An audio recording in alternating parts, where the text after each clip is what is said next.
Then it says, but moreover, take some of the blood and put it on the two doorposts, and then the lintel, that's the top of the houses in which they eat it. Yeah, that's just sick. Really? You're going to paint the door with blood? Really? Okay, now, the old camp church, we need to freshen things up a bit, so stop at the hardware store on Sunday, pick up a bucket of blood, let's bring it along. And sounds a little Friday the 13th, doesn't it? I'm not sure what it would look like. But I know that we were delivered by the blood of lambs. In fact, think about it. It wouldn't just be that night on the 14th of Nisan, because all the Jews would have left. So there's a ghost town in the land of Goshen, that detention center where we were incarcerated while we served Pharaoh. So imagine a decade later when wandering nomads would come through the territory and they'd say, what happened here? Among 300,000 houses, maybe 100,000 houses. Where'd I get that? 3 million Jews living there, gathered in communal homes. At least 100,000 houses with blood dripping. Can you see it? You can't not see it. It's effusive. And then the nomads would say, what happened here? And they'd say, well, the Jews were here, but the blood of lambs got them out or something. That's the story. Verse 8, you should eat it, the flesh that same night, roasted with fire, eat it with unleavened bread and bitter herbs. That's the whole menu. We're going to eat other things tonight, but that's the 3 required items. Verse 11, now you should eat it in this manner, with your loins girded, sandals on your... How many of you girded your loins before you came? Always a brother, always. I don't know. I think we teach them that. Now, I've never worn a dress, so I've never run in a dress, but I hear tell it's not easy. Pharaoh's army was going to be chasing us that night. So men and women wore gowns, robes, if you will, in those days. So what do when the army is chasing you? You pull up a rope in between your legs, tuck it and your cloak into your belt, thus creating trousers. That's girding your loins. And then we were able to get out of town quickly. In fact, it says, eat it in haste. It's the Lord's Passover. I'll go through the land of Egypt on that night. I'll strike down all the firstborn in the land of Egypt, man and beast. Against all the gods of Egypt, I will execute judgment. God's really jealous for his people to know him and not be distracted with false gods. And so when he judges gods, the false gods, the idols that were abundant in Egypt and abundant in Georgia and abundant throughout the world, when he judges them, those who are attached to them by worship cop the judgment as well. That's why the Egyptians got it. He wasn't angry at Egyptians, he's angry at the false gods. Does that make sense? And he signs it, I'm the Lord. It's like signed God. Verse 13, the blood will be a sign for you on the houses where you live, and when I see the blood, I will pass over you. That's where we get the word Passover in what the angel did. Now, just ponder that. Of course, Moses hears this from the Almighty, and of course, he tells the people, and of course, all the people obey him because they always obeyed everything Moses said. Yeah, sarcasm is my first language. Yeah, they had a hard time with Moses. Who made you the boss over us? I mean, this is a steady theme throughout the record of Torah. But if we didn't listen to Moses, we'd be in trouble. See, the problem for some of you is you think of Moses, he looks like Charlton Heston. Let my people go. And of course, everybody, yeah, sure, no problem. But I want you to think of Moses looking more like Adam Sandler or Woody Allen. You see, it's no miracle for 3 million Jews to follow Charlton Heston into the wilderness. It's a miracle if even 30 Jews follow Woody Allen anywhere. But if we didn't listen, our firstborn would have been dead. If we didn't put blood on the door in the right way, that could have happened to us. And if an Egyptian had believed in the God of Moses and put blood on the door, he would have been spared. So it wasn't that we were Jews. It wasn't our genealogy that saved the Jews. It was the blood of lambs. Getting it? All right. This is called in Hebrew a Seder. Can you say the word Seder? Seder means order or order of service. And this same Seder is used, be it here in Carrollton or in Russia. Or I live half the year now in Australia. I've been there 28 years as a missionary with Jews for Jesus. And just the last year, I've been able to split my time 50-50. I'm an international snowbird. It's pretty great because I've got 5 grandkids and, 2 daughters who live in Nashville and 1 son and 2 grandkids who live back in Sydney. So the ministry of Jews for Jesus has been kind to me to let me do that. And one of the things I get to do at this season of year is to come and share this message of Christ in the Passover with a whole lot of churches over a whole wide area. And we don't just do it at this season, but we highlight it. It seems to make sense at this time. Now I'm going to try to draw out some symbolism that I think will mean a lot to you as we go through this. If you miss something, just let it go. Don't worry about it. We'll have question time later on, and you can ask as well. Now I'm going to invite a woman at every table now to light the candles. Okay? Go ahead and light them right there. And I'm going to invite the ladies, after that's done, to open your brochure that says Christ in the Passover.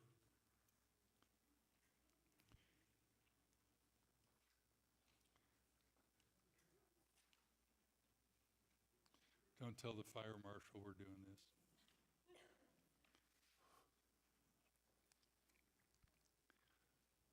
In your brochure, there's an item called blessing. So would you look at the top of that column and nope, the brochure that says Christ in the Passover, the skinny one, not the abundant one. There you go, the small one. And ladies, I'm going to invite you to go ahead and say the blessing over the candles all together. Blessed art thou.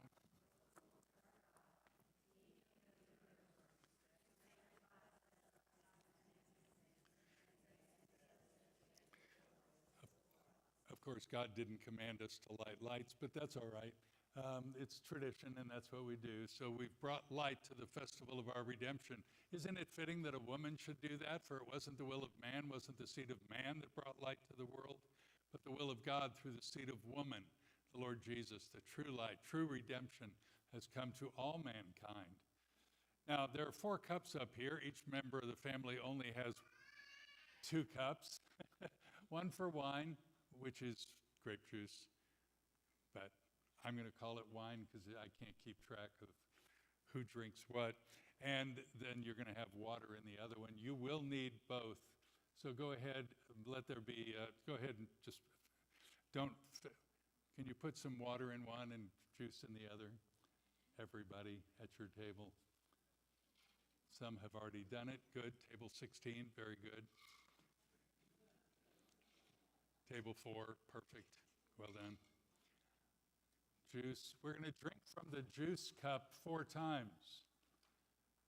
Probably most of you 4 sips, but as Judy said, we've got extra juice, so don't be shy. But don't use it as your beverage tonight. These are ceremonial uses. Each cup in Judaism represents a different aspect of the redemption that God bought for us in Egypt. The first is the Kiddush cup, the cup of sanctification. Baruch atah Adonai Eloheinu melech haolam borei peri hagafen. Amen. Blessed art thou, Lord our God, King of the universe, who creates the fruit of the vine. We sanctify, that is, set apart, this cup, this meal, even our lives to the Lord. So let's drink from the cup the first time.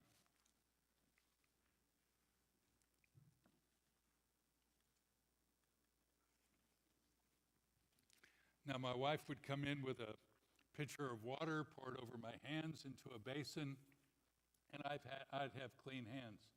Now, I'm wearing white. White is a symbol in Judaism of priesthood and royalty, not purity. if you knew me. Um, so, so priesthood and royalty. I'm the priest in the home tonight, and sometimes at other times. So I get my hands washed because remember at the time of the Paschal offering, I'd wash in the laver. Jesus, the night of the Last Supper, poured water into a basin and took off his garments, outer garment, put water in there and washed the disciples' feet, showing what a true priest would be, servant of all.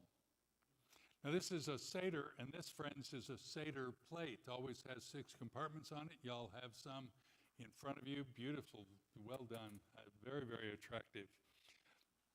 And each of these items are pretty standard worldwide. The main dishes that we eat for the dinner may be different in South Africa or in New York, but these appetizers, I have to guard myself, you see. In Australia, in fact, all the rest of the globe, the word entree does not mean what y'all say. See, you dump tea in the harbor and think you can change the English language. People around the world drink that tea. Entree means on entering. Spanish, entrada. It's an appetizer, except y'all think it's the main dish. So I might be confused. I'm not trying to confuse you. I just want to let you be international. All right. So these entrees, we're going to everybody take a sprig of parsley, and you're going to dip it in the salt water. That's the little bowl with salt in it. And go ahead and eat that. Ooh. Yeah, it's not that good.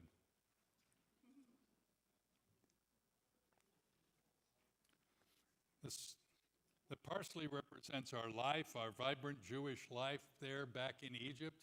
The salt water represents the tears that we cried as we waited for God to send his Messiah for us. Our life was immersed in tears. You know, some folks think they deserve redemption. See, sometimes we sell what we might call Christianity to people and say, you get saved and you'll be free from your sin. It'll be great. You'll be free. You can love the Lord. Free. And we don't remember that from which we've come. Passover doesn't allow us to do that. Passover is a reminder. It says in Exodus 12, it's a memorial feast to the Lord. So we're remembering from where we've come. Once we were slaves. We're going to remember that with these entrees. Now, you know this is an onion. Don't chop it, don't peel it. But we could use sometimes the chazeret. That's the root of a horseradish or such. Sometimes we use the onion. The root is extremely bitter, reminding us that life was made bitter. We were embittered by Pharaoh. It's not a pleasant time. Now we get to the first of the 3 required items, freshly ground horseradish. Yeah, this is not grits. 1 syllable or 2 syllable grits. This is not, so don't take a lot of it. Please guard the kids. Don't let them take too much. We're going to take a piece of matzah, and you're going to take a tiny bit. Wednesday night I took a lot of bit of the horseradish and go ahead and eat it. Baruch atah Adonai Eloheinu melech haolam hamotzi lechem min haaretz. Baruch atah Adonai Eloheinu melech haolam al achilat maror. Go ahead and eat. Get your water ready.